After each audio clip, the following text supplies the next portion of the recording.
안녕하세요, 트러블튜브. 오늘은 일본의 초대형 태풍이 오는데 외신들이 크게 화난 이유라는 주제로 이야기해보겠습니다. 현재 19호 태풍 하기비스는 전례 없는 크기와 힘으로 일본 본토 상륙을 앞두고 있습니다. 그런데 일본에서는 이 태풍 때문에 예기치 않은 국제적 논란이 빚어지고 있습니다. 특히 이탈리아 사람들은 이성을 잃을 정도로 화를 내고 있다는 의견이 나오고 있는데요. 또한 관련된 당사자들 및 외신들은 맹렬한 비난을 쏟아내고 있는 상황입니다. 바로 현재 일본 도쿄에서 진행되고 있는 럭비 월드컵 때문인데요. 현재 이 월드컵은 예선 토너먼트를 치르고 있는 중으로 이젠 토너먼트 막바지로 본선으로 향하고 있습니다. 그런데 문제는 이번 태풍으로 인해서 토요일에 열릴 두 경기를 도쿄 럭비 월드컵 조직위에서 취소를 결정한 것이죠. 12일에 예정되어 있던 잉글랜드 프랑스 경기와 이탈리아 뉴질랜드 경기가 취소된 것입니다. 이들 경기는 관중 안전 원칙에 따라 무승부로 결정이 되었고 승점에 따라 이탈리아는 예선 탈락이 되었습니다. 프랑스도 불만입니다. 결선 토너먼트에 올라갔으나 잉글랜드와 경기를 해보지도 않고 조 2위가 되었습니다. 또한 스코틀랜드는 13일 일본과의 경기를 앞두고 있는데 이마저 취소될 수도 있기 때문에 크게 불만을 터뜨립니다. 스코틀랜드 제이미 조셉 감독은 정정당당하게 그라운드에서 승부하자며 선두 자리를 놓고 경쟁하는 일본에 엄포를 놓습니다. 가장 큰 것은 이 경기를 보려고 먼 곳에서 날아온 전세계 팬들인데 하나같이 이러한 결정을 납득할 수 없다는 반응입니다. 태풍이 오면 경기 일정을 바꾸던지 열리는 장소를 도쿄가 아닌 다른 곳으로 해야 하지 않겠냐는 것이죠.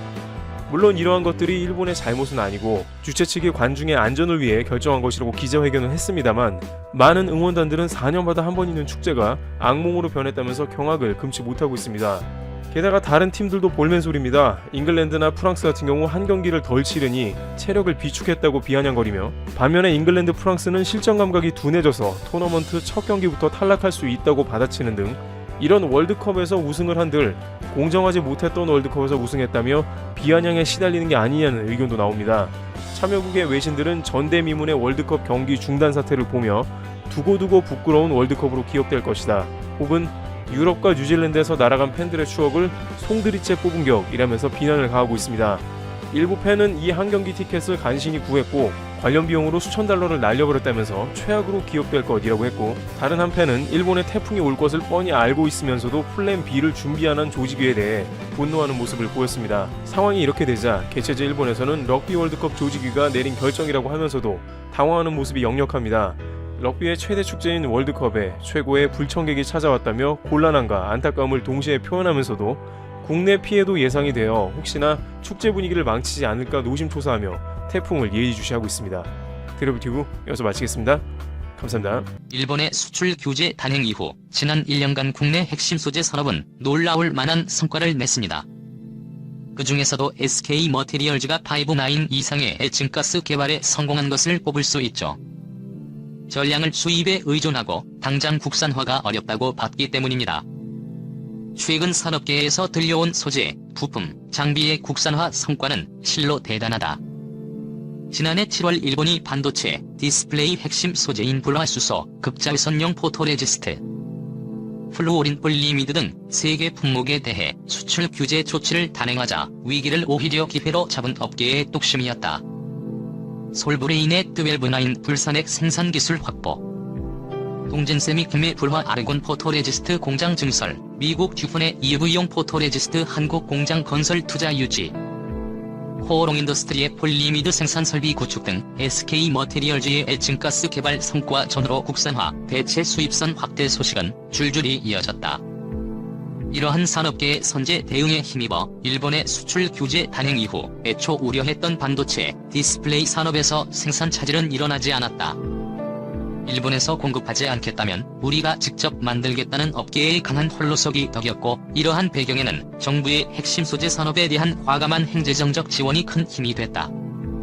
반도체 소재 부품 제조업체인 A기업 관계자는 정부로부터 소재 부품 기술 연구 개발비를 지원받아 소재 국산화에 기여할 수 있었다. 수요 대기업과의 개발 소재에 대한 공급 협약 턱도 있지만 무엇보다 정부의 재정 지원이 없었다면 이루기 힘든 성과였다고 말했다. 소부장 자립 총력 핵심 품목 공급 안정의 큰 성과. 정부는 지난해 7월 일본의 수출 규제 단행 이후 곧바로 소부장 경쟁력 강화 대책을 발표했다. 반도체, 디스플레이, 자동차, 전기전자, 기계, 금속, 기초화학 등 공급 안정이 필요한 100대 품목을 선정하고 이 가운데 안보상 수급 위험이 큰 20개 품목을 추려 1년 내 공급 안정화 체계를 구축하기로 했다. 여기에 투입되는 R&D 예산만 7년간 7조 8천억 원에 달한다. 자체 기술 개발이 어려울 경우 글로벌 소부장 기업과 인수, 합병, 해외 기술 도입을 통해서라도 기술을 확보하겠다는 계획을 세웠고, 이를 위해 2조 5천억 원의 M&A 자금을 투입키로 했다. 기술 개발이 시급한 연구 분야엔 초과 근무 허용, 핵심 소재 공급망 확보를 위한 반도체 관련 해외 기업 M&A 땐 법인세 감면 등 세제, 규제 특례 조치도 내놨다. 소부장 산업 모든 주기를 지원하는 내용을 담은 소부장 특별법 전면 개정을 비롯해 기업 맞춤형 서비스 제공과 기업외로 상시 접수를 위한 소재 부품 수급 대응 지원센터 구축 등 지원 조직 신설도 주목할 만하다. 과거 정책이 소재 부품 시장 자립화보다는 글로벌 공급망에 의한 수입이 이득이라는 경제적 관점이었다면, 이제는 산업안보 차원에서 해외 의존도를 낮추고 포스트 코로나 시대에 나타날 새로운 글로벌 공급망에도 선제 대응하겠다는 취지다. 정부의 과감한 정책적 지원 속에 일본의 경제보복 조치는 우리가 대일 의존도를 줄이고 자립할 수 있는 중요한 계기가 됐다는 평가가 지배적이다. 오히려 일본 내에선 지난 1년간 자국 경제만 피해를 봤다는 자조적 반응이 확산하고 있다. 최근 전국경제인연합회가 일본에서 소재 부품을 수입하는 149개 기업을 대상으로 설문조사한 결과, 이들 기업은 한국 소부장 경쟁력을 지난해 7월 89.6에서 올해 6월 91.6까지 상승했다고 평가했다. 일본 도쿄신문은 수출 규제로 공급 불확실성이 높아져 한국 경제에 큰 타격을 입힐 것이라는 예상이 있었지만 삼성전자를 비롯해 반도체 생산에 지장이 생기지 않았다며 일본 기업에 부정적인 영향을 미쳤다고 썼다. 일본 2차 보복 가능성 소부장 2.0 전략 내놓는다. 이제 관건은 한국의 소부장 산업 경쟁력이 더 이상 일본에 의존하지 않고 완전 독립을 수년 내에 이룰 수 있느냐다. 한일 관계 악화에 따른 일본의 2차 보복 조치가 나올 수 있어 마음을 놓을 상황도 아니다. 일본이 지금은 불화수소, 포토레지스트, 플루오린 폴리미드 등 3개 품목만을 대상으로 규제하고 있지만, 블랭크 마스크 등 반도체 소재의 추가 규제는 물론 전기차 배터리, 정밀화학 원료 등 여러 품목으로 규제 대상을 확대할 가능성을 배제할 수 없다.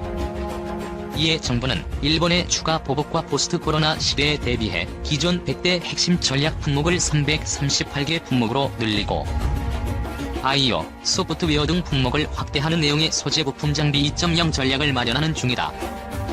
또 미래 첨단 소부장을 선도할 차세대 전략기술 개발을 위해 올해 하반기 소부장 산업 특화단지를 5개 이상 지정, 육성하고 실중시험과 성능 테스트 지원, 산업 생산 패스트 트랙 적용 등 지원 전략도 논의하고 있다.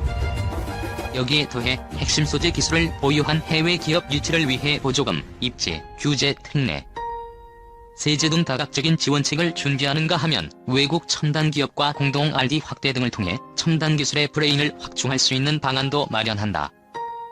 정부 관계자는 추가 보복 움직임에 대해 대비하고 있지만, 이보다 중요한 것은 이런 사태가 생기지 않게 외교적 노력을 다하는 것이라며, 지난 1년간 정부와 산업계의 공조로 잘 극복해온 것처럼 앞으로 민관 협력을 더욱 강화해 위기를 돌파해 나가겠다고 말했다. 매일 먹는 양파, 일본 종자였다. 한국 종자로 바꾸니 가격도. 한국인이 즐겨 먹는 채소 10개 품목 중 절반은 외래 종자인 것으로 나타났다. 이마트가 2일 매출이 가장 높은 채소 10개 품목의 종자 현황을 조사한 결과다. 국내 종자 시장을 외국계가 점령하고 있는 셈이다. 양파, 고구마 일본, 마늘 중국, 스페인. 농촌진흥청과 농림식품기술기획평가원 등에 따르면 거의 모든 요리에 빠지지 않는 양파는 80%가 일본산이다. 이 중에서도 저장해서 연중 먹는 만생종 양파는 90%가 일본 종자다. 마늘 역시 80%가 중국이나 스페인 등 외래에서 온 것이다. 고구마는 연간 국내에서 생산되는 40톤 중 95%가 일본산 종자이고, 파프리카와 단호박도 주로 네덜란드, 일본에서 각각 종자를 들여온다. 종자에도 재산권이 있어 해외 종자를 사용하려면 해당 국가에 로열티를 지불해야 한다. 미니 파프리카의 경우 현재 기준 종자 한 알당 1,200원으로 한 봉지에 12만원이다. 이를 금 한 돈무게로 환산하면 약 32만원으로 최근 금 시세와 비슷하다. 외래종 씨마늘 연간 수입량은 5,837톤에 이른다. 국내 농산물 종자가 처음부터 대부분 외래종이었던 건 아니다. 채소나 원예 종자는 민간 기업이 주도해 개발했는데 1997년 외환위기 당시 국내 종자 회사들이 대거 외국 자본에 넘어간 것이다. 상황이 이렇게 되자 정부는 2012년 양파 등 20개 품목에 대해 황금 종자 사업을 펴면서 국내 농산물의 종자 국산화에 나섰다. 이를 통해 K-스타 양파와 라온 파프리카 등 국산 종자 개발에 성공했다. 품질도 좋은데 최고 50% 저렴. 국산 K-스타 양파 종자는 일본산보다 품질도 좋다. 모세혈관 강화에 좋은 쿼세틴 함량이 일본산 종자의 1.5배이고 가격도 약 30% 저렴하다. 일본 종자가 496제곱미터 기준 약 14만원인데 비해 국산 종자는 10만원 수준으로 농가의 종자 구매 비용 부담이 줄었다. 소비자 가로는 절반 넘게 가격을 낮췄다. 이를 통해 자급률은 2014년 18%에서 2018년 28%로 올렸다. 라온 파프리카는 종자 국산화를 넘어 수출까지 됐다. 경상남도 농업기술원이 소규모 농가에 적합한 미니 파프리카 연구를 통해 개발한 라온 파프리카는 수입 미니 파프리카보다 재배가 쉽고 품질이 우수해 인기가 높다. 가격도 약 16% 낮췄다. 과육이 두껍고 많고 멜론과 비슷한 수준인 시브릭스의 강한 단맛을 자랑한다. 라온 파프리카는 2017년 일본에 진출한 데 이어 2018년 멕시코로도 수출됐다. 2013년 0%였던 자급률은 2018년 45%가 됐다. 국산 마늘 종자 홍산 마늘은 2015년 출원돼 3년간 시범 재배를 마치고 올해 첫 시장에 출하하는 품목이다. 이 역시 일반 외래종 마늘보다 품질도 좋고 가격도 20% 저렴하다. 제주도부터 강원도까지 전국에서 재배할 수 있고 기존 마늘보다 병충해에 강하고 씨알이 굵어 수확량도 약 30% 많다. 클로로필 함량이 높아 꼭지가 초록색을 띈다. 껍질을 까면 턱 있는 반점이 생기도록 개발해 수입산과 섞이지 않도록 했다. 대형마트에서 국산 종자 식품 매출도 꾸준히 늘고 있다. 이마트가 지난해 판매한 GSP 상품은 45억 원 규모로 전년보다 28% 증가했고 판매 초기 2016년 매출의 4.5배 수준으로 성장했다. 2018년 국내 최초로 판매한 K-스타 양파는 초기 100톤에서 올해 500톤, 내년에는 1000톤 이상 판매를 목표로 하고 있다. 이명표 농림식품기술기획평가원 GSP 채소 사업단장은 지난해 세계 종자 시장은 554억 달러 규모로 연평균 7%씩 성장하고 있지만 한국은 1%를 차지할 뿐이라며 로열티를 절감해 종자 무역 수지 적자를 극복하고 국내 종자 주권 식량 안보를 지키기 위해선 고부가가치 사업으로 지속적인 투자가 필요하다고 말했다.